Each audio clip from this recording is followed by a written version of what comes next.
Radhe Radhe everyone. आज है संतान सप्तमी का व्रत जो कि महिलाएं अपने बच्चों के लिए सुख समृद्धि के लिए रखती हैं, उनकी भलाई के लिए रखती हैं। ये व्रत माता बहनों के लिए बहुत ही खास और बहुत ही महत्वपूर्ण होता है।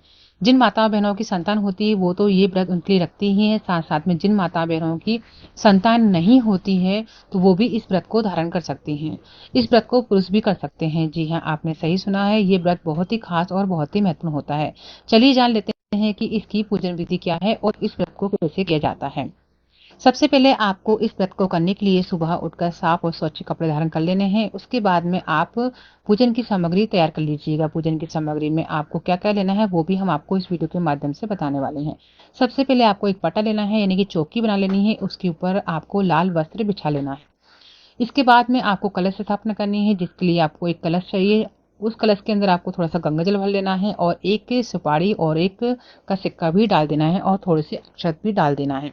पान के पत्ते लगाकर इसके ऊपर एक नारियल रख देंगे। नारियल को आप कुमकुम हल्दी रोरी से पूजा कर लीजिए और एक कलावा बांध दीजिएगा। और कलश में आपको एक स्वस्तिक बनाना है, जिसकी हमें पूजा अर्चना भी कर लेनी है।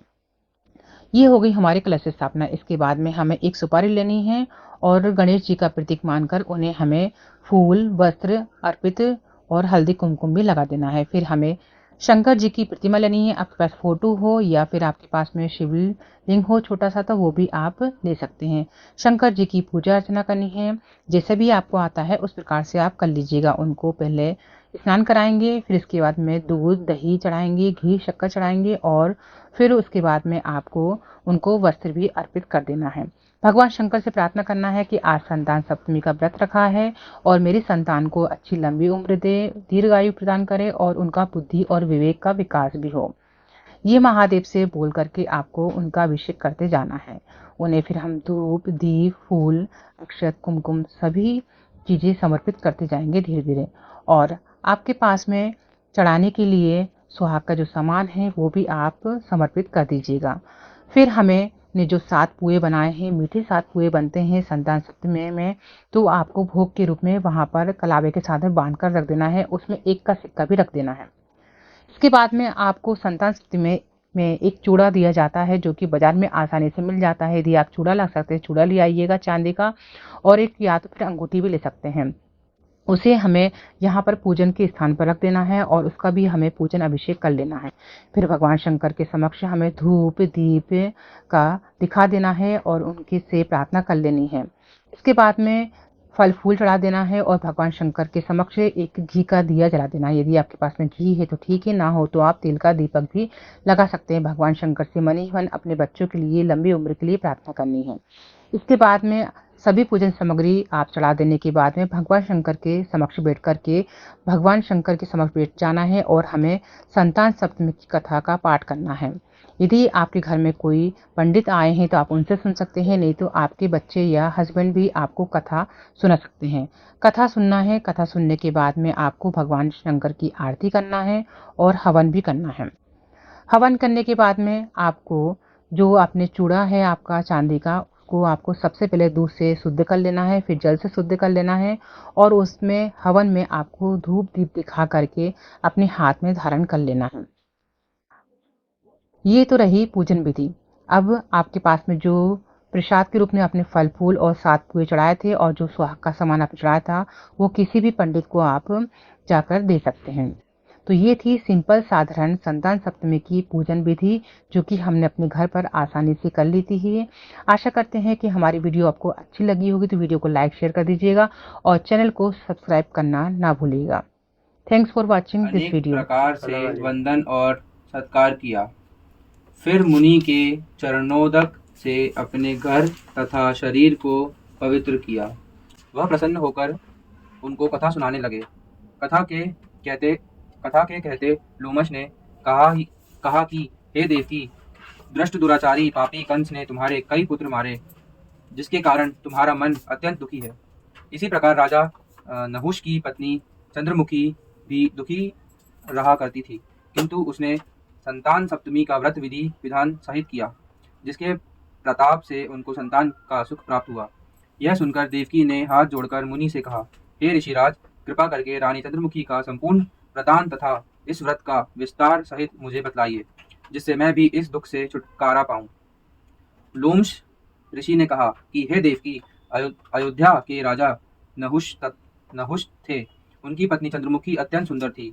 उनके नगर में विष्णुगुप्त नाम का एक ब्राह्मण रहता था।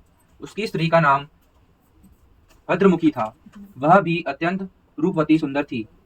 रानी और ब्रह्माणी में अत्यंत प्रेम था। एक दिन वे दोनों सरयू नदी में स्नान करने के लिए गईं। वहां उन्होंने देखा कि अन्य सी स्त्रियां सरयू नदी में स्नान करके निर्मल वस्त्र पहनकर एक मंडप में शंकर एवं पार्वती की मूर्ति स्थापित करके पूजा कर रही थी। रानी और ब्रह्माणी ने यह देखकर उन स्त्रियों से पूछा कि बहनों, तुम यह किस देवता का और किस कारण से पूजन व्रत आदि कर रही हो? यह सुन स्त्रियों ने कहा कि हम संतान सप्तमी का व्रत कर रही हैं और हमें शिव पार्वती का पूजन चंदन अक्षत आदि से पोषोचर विधि से किया है। यह सब इसी पुनीत व्रत का विधान है। यह सुनकर रानी और ब्रह्माणी ने भी इस व्रत के करने का मन ही मन संकल्प किया और घर वापस लौट आई। ब्रह्माणी भद्रमुखी तो इस व्रत को नियम पूर्वक करती रही, किंतु रानी चंद्रमुखी राजमद के कारण कभी इस व्रत को करती, कभी ना करती। कभी भूल हो जाती। कुछ समय बाद दोनों मर गईं। दूसरे जन्म में रानी बंदरिया और ब्रह्माणी ने मुर्गी की योनि पाई, परंतु ब्रह्माणी मुर्गी की योनि में भी कुछ नहीं भूली और भगवान शंकर तथा पार्वती जी का ध्यान करती रही। उधर रानी बंदरिया की योनि में भी सब कुछ भूल गई। थोड़े समय बाद दोनों ने यह देह त्याग दी। अब इनका तीसरा जन्म मनुष्य योनि में हुआ। उस ब्रह्माणी ने एक ब्रह्माणी को यह कन्या के रूप में जन्म लिया। उस ब्रह्मांड कन्या का नाम भूषण देवी रखा गया तथा विवाह गोकुल निवासी अग्निशील ब्राह्मण से कर दिया। भूषण देवी इतनी सुंदर थी कि वह आभूषण रहित होते हुए भी अत्यंत सुंदर लगती थी। कामदेव की पत्नी रति भी उसके सम्मुख लजाती थी। देवी के अत्यंत सुंदर सर्वगुण संपन्न चंद्रमा के सामने धर्मवीर, कर्मनिष्ठा, सुशील स्वभाव वाले 8 पुत्र उत्पन्न हुए। यह सब शिवजी के व्रत का पुनीत फल था। दूसरी ओर शिवजी विमुख रानी के गर्भ से कोई भी पुत्र नहीं हुआ। वह निसंतान दुखी रहने लगी। रानी और ब्रह्माणी में जो प्रीति पहले जन्म में थी, वह अब भी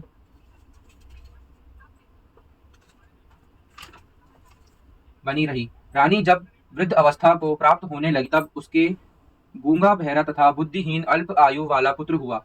वह 9 वर्ष की आयु में इस भंगुर संसार को छोड़कर चला गया। अब तो रानी पुत्र शोक से अत्यंत दुखी हो व्याकुल रहने लगी। देवयोग से भूषण देवी ब्रह्माणी रानी को यह अपने पुत्रों को लेकर पहुंची। रानी का हाल सुनकर उसे भी बहुत दुख हुआ, किंतु इसमें किसी का क्या वश। कर्म और प्रारब्ध के लिखे को स्वयं ब्रह्मा भी मिटा नहीं सकते। रानी कर्म च्युत भी थी। इसी कारण उसे दुख भोगना पड़ा। इधर रानी पंडितानी के इस वैभव और 8 पुत्रों को देखकर उसमें मन में ईर्ष्या करने लगी तथा उसके मन में पाप उत्पन्न हुआ।